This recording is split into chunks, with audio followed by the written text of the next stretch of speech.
So they're already talking about climate lockdowns. There's counties in Great Britain, they already passed legislation that would enable them to impose climate lockdowns, meaning if, whatever number exceeds whatever threshold, they can lock you down.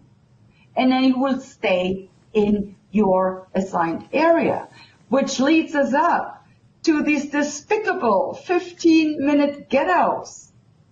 That's just a preparation for future climate lockdowns. And I swear to God, it's true.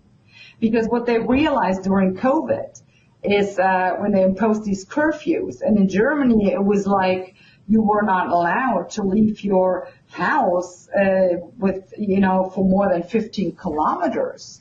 Well, why did they have to allow you at least this 15 kilometers radius? Well, because the infrastructure wasn't set up.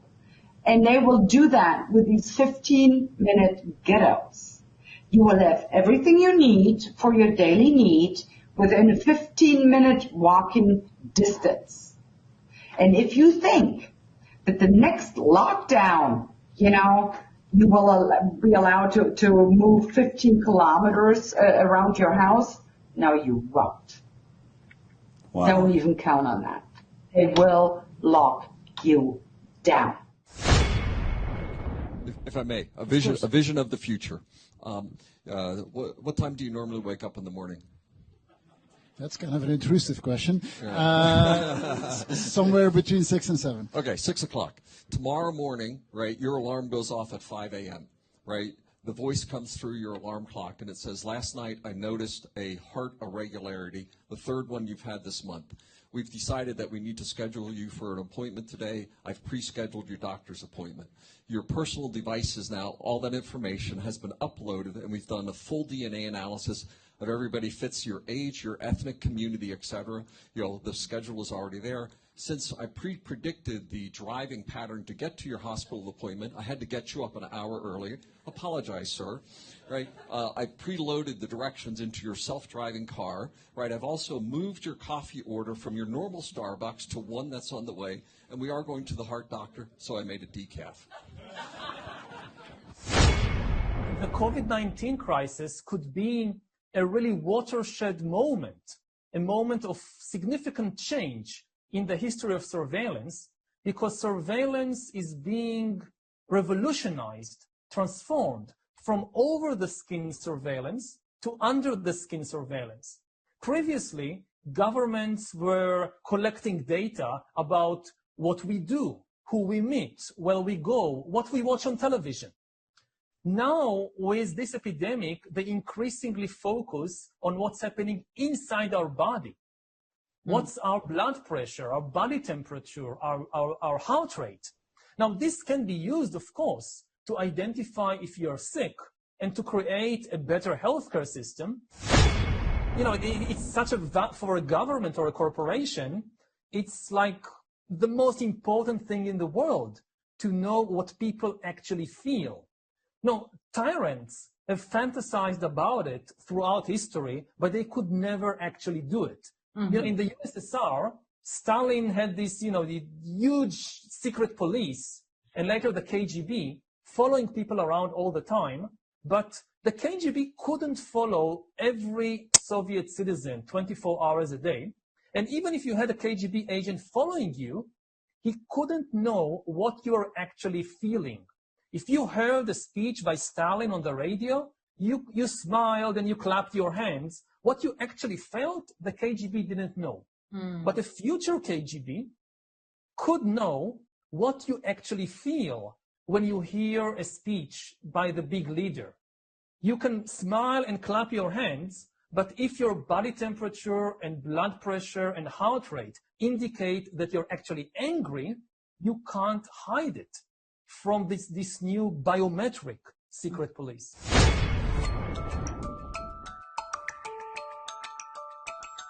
When I leave my house every morning, 5 days a week, my phone app tells me how long my commute to work will be.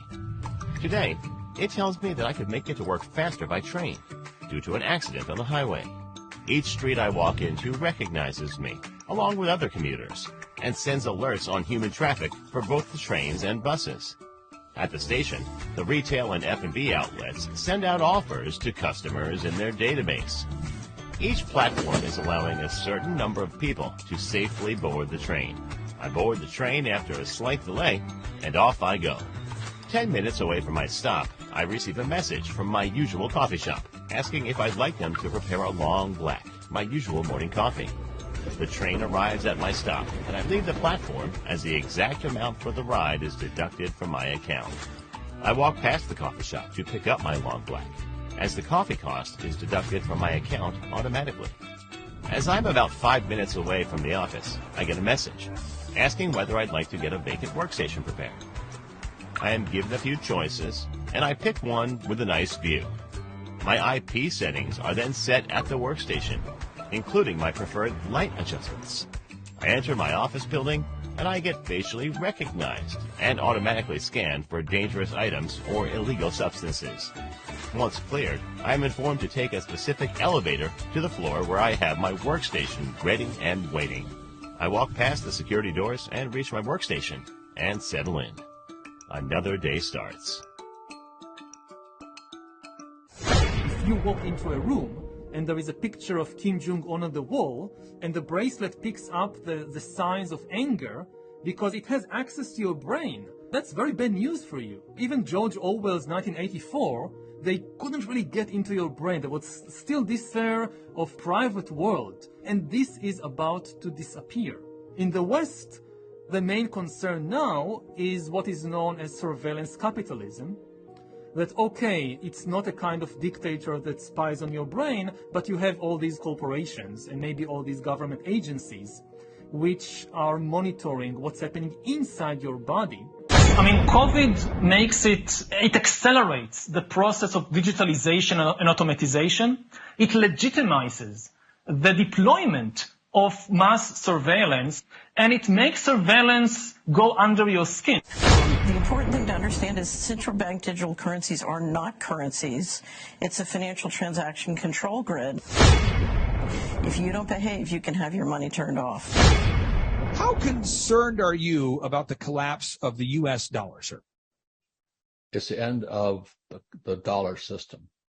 So the end is near for the U.S. dollar, and my concern is it's going to wipe out stocks, bonds, mutual funds, ETFs. Just for my generation, the boomer generation, we're in serious trouble because the only reason our stocks, bonds, mutual funds are up is because the Fed and the Treasury just kept printing more and more money. I mean, COVID makes it accelerates the process of digitalization and automatization.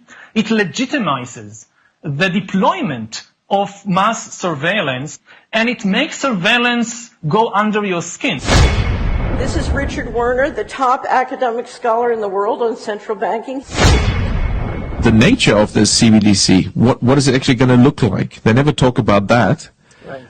But I heard one European central banker tell me what it's going to look like. He saw it. And it was around this large and would be implanted under your skin. We are about to face one of the greatest periods of uncertainty in American history.